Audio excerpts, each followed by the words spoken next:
السلام عليكم ورحمة الله تعالى وبركاته.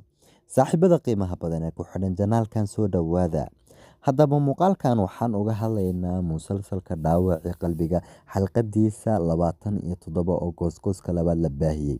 Saan wada ognahayba taxanahan taxanayaashii hore waa uu ka duwan yahay ama taxanayaasha hadda socda sababtoo ah asaga baaqashadiisa kaliya waxa ay noqotay hal xalqo oo kaliya. Isla markiiba si rasmi ah waxaa loo baahiyey goosgooska xalqada 27. saasay tahay caawana waxaa la baahiyey goosgooska labaad ee xalqada 27. marka maalinta isniinta galabta isniinta ama marka ay sii dhamaan rabto habeenka salaasaduna ay soo galayso waxaa la daawan doonaa xalqada 27 oo dhammaystiran maalinta salaasada ama subaxda salaasada ayaan insha Allah anaguna soo gelin doonaa falaqeynta oo dhammaystiran. Haddaba goosgooska labaad ee xalqada 27 ayaa waxa uu yahay goosgoos runtii kooban micnana ku fadhiya lana rabo xalqada soo socota wax yar oo kamid ah in aad fahamtid. Badanaa dadka qaar waxay dhahaan goosgoosyada waxaa loogu talagalay in micnaha dadka falanqeeya oo micnaha ay dadka si waafi u fahamsiiyaan. tusaale hadda goosgoos yar ayaa la baahiyey akhbaartiisii oo wada socota. Marka waxaa la rabaa goosgooska in meelo badan la dhigo dhinacna loo badiyo.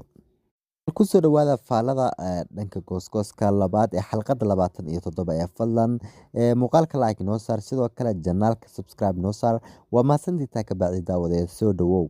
Haddaba goosgooskan ayaa waxa uu ka bilaabanaya ama aan ku arkaynaaba haddii aan in kamid ah soo qaadano micnaha oon mid u kala dhigno. Ugu horreyntii inta goosgooska ugu muhiimkasan ay daawadayaasha taxanaha dhaawaca qalbiga isweydiinayaan ayaa waxay tahay goosgooska waxaa lagu arkayaa dabcan ninkii Mirza ahaa iyo odaygii Shaahin ahaa oo wada hadlaya.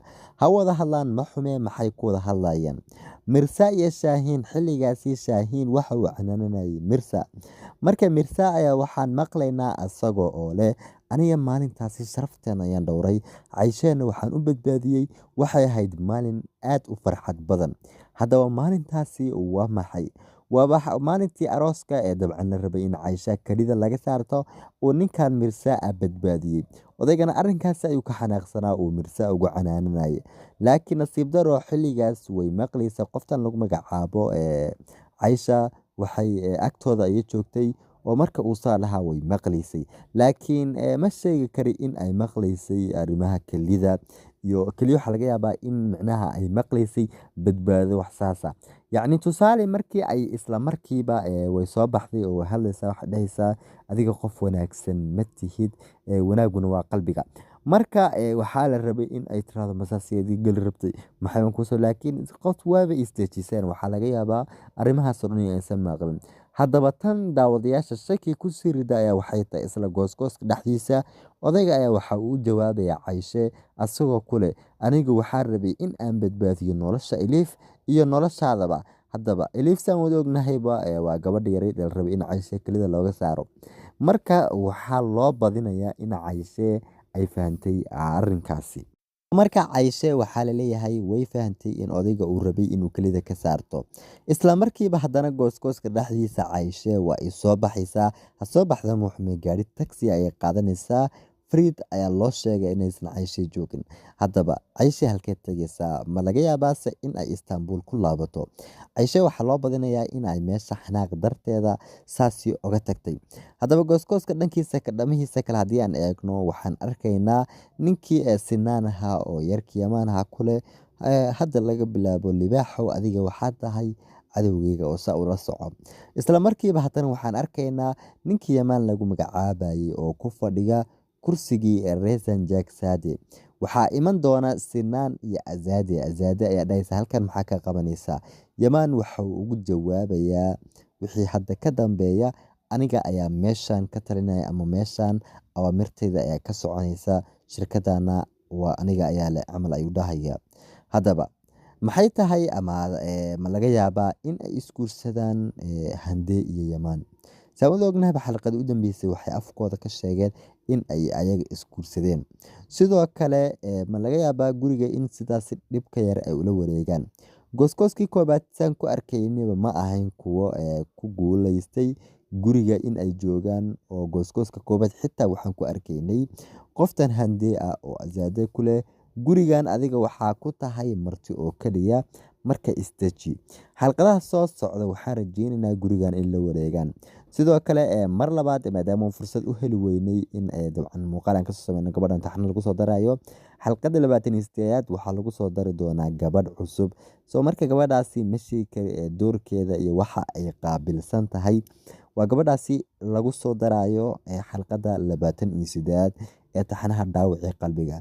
taxanahana seasonkiisii koobaad waxaa nooga hadhay oo keliya xalqado yar halka aan la hubin in seasonka koobaad uu yahay iyo in uu yahay dhammaadka taxanaha. waan wada ognahayba dhaawaca qalbiga waxaa ku dhacay waan wada ognahay waxuu ahaa marka hore taxane aad iyo aad loo xiiseeyo laakiin si lama filaan ayuu taxanaha dhulka u galay. waxuu ahaa taxane runtii aad iyo aad loo xiiseyn jiray dhankaas iyo ratingka returkii ama dhanka tviyada ratingka waa uu sareyn jiray laakiin maadaama maalintiisa ay tahay maalin isniin ah lana daawado taxanayaal muhiim ah sida taxanaha Utskurus ama 3 kumi iyo taxanaha Alab Arsenal dhankaas iyo tv-ga ugu qofku mid u daawan karaa. Saa darteeda marka taxanaha waxaa dhacday in uu hoos u dhaco. Haddaba sidoo kale taxanaha arinka ugu yaabka badan ayaa waxay tahay Utskurus taxanaha lagu magacaabo mar walba waxa uu ka daawasho badan yahay taxanaha lagu magacaabo dabcan Kalbarasi. Haddaba tan badanaa laga yaabin yahay ama runtii la yaab kale ayaa waxay tahay dhaawaca qalbiga waxaa hogaaminaya actor-ka lagu magacaabo dabcan Jokan Alkan. Utskurusna waxaa hogaaminaysa Atariso. Marka actor-ka dhaawaca qalbiga hogaaminaya Atarisada hogaaminaysa musalsalka 3 kumi labadooda waa laba lamaane oo Farid waxa uu jecel yahay Atarisada musalsalka 3 kumi oo waxaa ka dhaxeeya xiriir dhab ah. Xitaa xalqadihii u dambeeyay haday xasuustiin ilaa xalqada 24aad 25aad waxaa dhacday dhalashada Farid iyadana waa ay ka soo qayb gashay. Xitaa dhanka Instagram-kooda waxay ku soo post gareeyeen sawiro waxauna ahaa xiriir in badan socday runtii xiriir si wanaagsan u socda ayuu ahaa dhaxdoodana wax mushakil ah oo dhex yaala ma jiro sida jalayaal badan oo Turkiya oo mushakilo badan u dhex yaalaan. Marka labadan dhaxdooda wax mushakil ah ayaga haba yaraatee ma dhex yaalo waana laba lamaane. nasiib wanaagse waxay hogaaminayaan laba taxane ayay kala hogaaminayaan. labada taxanena waxaa la daawadaa hal habeen. labada taxanena waxay ka kala socdaan Show TV iyo ATV. inkastoo taxanaha Show TV 3 kumi uu ka daawasho badan yahay kan kale dhaawaca qalbiga. marka asxaabta qiimaha badan ee ku xiran janaalka Khalid Drama waxaan idinku codsanayaa sorry Khalid Drama iga fara badatay waxaan ka wada janaalka Bayjoka saxaabta hadda ku xiran inkastoo hal mid aad tihiin anigana hal mid tihiin idinkana aad Khalid Drama iga timaadeen waan idinka mahadcelinayaa ugu horeyntii midaas. sidoo kale fadlan janaalka subscribe noo saara muuqaalkan like noo saara waa mahadsantihiin waan uga saaxiibkiina waxaan idinka tagayaa wassalaamu calaykum waraxmatullaahi tacaala wabarakaatu.